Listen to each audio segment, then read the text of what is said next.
ग्रंथराज श्रीमद्भागवतम की जय। श्रील प्रभुपाद की जय। श्रीमद्भागवतम कथारूप 7वां स्कंद 33वां अध्याय त्रिपुरारी। 7वां स्कंद। युगों पूर्व मैदानव ने अपनी योग सिद्धियों के बल पर शिवजी की ख्याति को कलंकित कर दिया था, परंतु शिवजी ने भगवान श्री कृष्ण से शक्ति प्राप्त करके पुनः अपनी ख्याति को प्राप्त किया। आगे नारद मुनि महाराज युधिष्ठिर से इसी इतिहास का वर्णन करते हैं।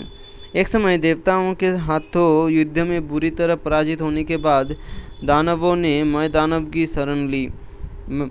मैदानव असुरों का मायावी शल्पी है। अपनी सिद्धियों के बल पर मैंने 3 नगरियों का निर्माण किया, जिन्हें त्रिपुर के नाम से जाना गया। ये 3 नगरी सोने, चांदी और लोहे से बनी थी और एक विशाल विमान जैसी थी। समस्त साज सामग्री तथा सुविधाओं से सुसज्जित ये तीनों नगरी तथा इनमें रहने वाले असुर अदृश्य रहते थे। इसका लाभ उठाकर असुरों ने तीनों लोकों पर अपना विजय अभियान आरंभ कर दिया। जब देवताओं ने देखा कि दैत्य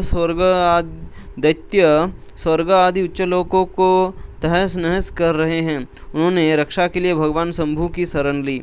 स्वयं को उनके चरणों में समर्पित करते हुए वे उनकी प्रार्थना करने लगे।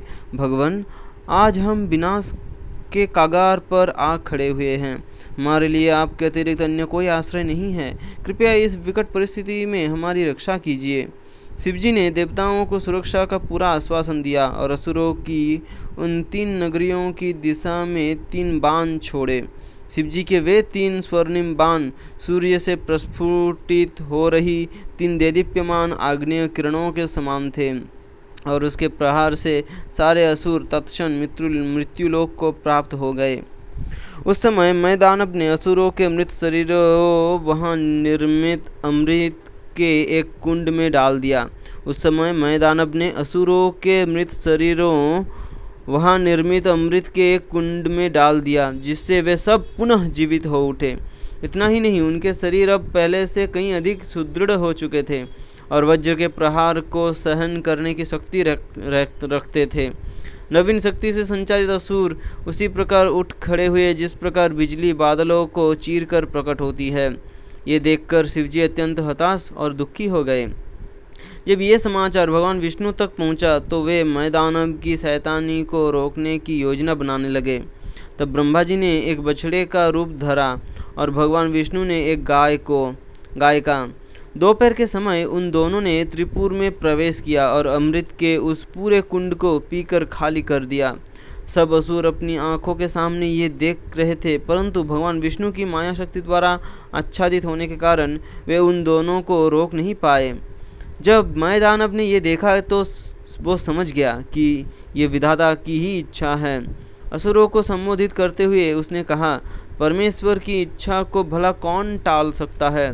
चाहे कोई देवता हो, असुर हो अथवा मनुष्य, प्रत्येक व्यक्ति उनके संकेतानुसार कार्य करने के लिए बाध्य है।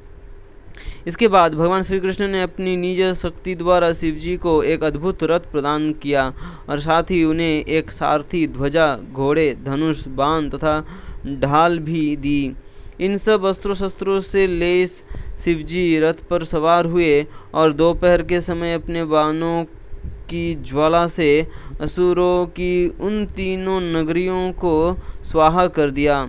आकाश में स्थित अपने विमानों में बैठकर देवताओं ने जब ये देखा तो वे प्रसन्नतापूर्वक ढोल, नगाड़े इत्यादि वाद्य यंत्र बजाने लगे और शिवजी की स्तुति करते हुए उन पर पुष्प वर्षा करने लगे। उस दिन से शिवजी त्रिपुरारी के नाम से विख्यात हो गए और ब्रह्मा जी एवं अन्य देवताओं की प्रार्थनाएं स्वीकार करने के पश्चात वे अपने धाम को लौट आए। हरे कृष्ण।